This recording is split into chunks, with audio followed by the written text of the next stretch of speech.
ഒരു ഗർഭധാരണത്തിന് ശ്രമിക്കുന്നവരാണോ നിങ്ങൾ എങ്കിൽ ഈ 5 കാര്യങ്ങൾ നിങ്ങൾ തീർച്ചയായും ശ്രദ്ധിച്ചിരിക്കണം. ഒന്നാമതായി, നിങ്ങളുടെ മാസമുറ നിങ്ങൾ കറക്റ്റായി ട്രാക്ക് ചെയ്യാൻ ശ്രമിക്കുക. ഇപ്പോൾ അതിന് പലവിധ മൊബൈൽ ആപ്പുകളൊക്കെ ലഭ്യമാണ്. രണ്ടാമതായി, ഫിസിക്കലി ആക്റ്റീവ് ആയിട്ടിരിക്കുക എന്നുള്ളത് വളരെ ഇമ്പോർട്ടൻ്റ് ആണ്.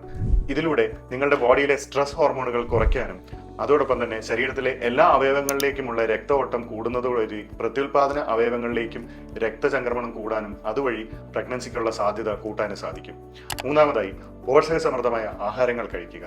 പോഷകസമൃദ്ധമായ ആഹാരങ്ങൾ എന്ന് പറയുമ്പോൾ അതിൽ എല്ലാ രീതിയിലുള്ള മൈക്രോ ന്യൂട്രിയൻസും അതുപോലെ മിനറൽസും ഒക്കെ കിട്ടുന്ന ആഹാരങ്ങൾ വേണമെന്നുണ്ടെങ്കിൽ ഒരു നല്ല ഡയറ്റീഷ്യന്റെ സഹായത്തോടു കൂടി തന്നെ നിങ്ങൾക്ക് പറ്റിയ ഒരു ഡയറ്റ് ചാർട്ട് പ്രിപ്പയർ ചെയ്ത് അത് ഫോളോ ചെയ്യാൻ ശ്രമിക്കുക.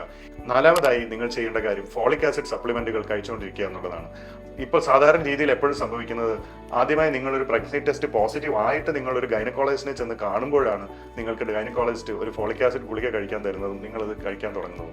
എന്നാൽ നമ്മൾ മനസ്സിലാക്കേണ്ട ഒരു കാര്യം, ഫോളിക് ആസിഡ് എന്നത് പ്രഗ്നൻസിക്ക് സഹായിക്കുന്ന ഒരു ഗുളികയല്ല. എന്നാൽ പ്രഗ്നൻസി ആയി ഒരു ഭ്രൂണം വളർന്നു വരുമ്പോൾ തീർച്ചയായിട്ടും അതിന്റെ വളരെ ഏർലി സ്റ്റേജസിൽ തന്നെ ആ ഒരു ഭ്രൂണത്തിന് അതിന്റെ ബുദ്ധി വളർച്ചയ്ക്കും മറ്റുള്ള വളർച്ചയ്ക്കും വളരെ അത്യാവശ്യമായ ഒരു ഘടകമാണ് ഫോളിക് ആസിഡ്.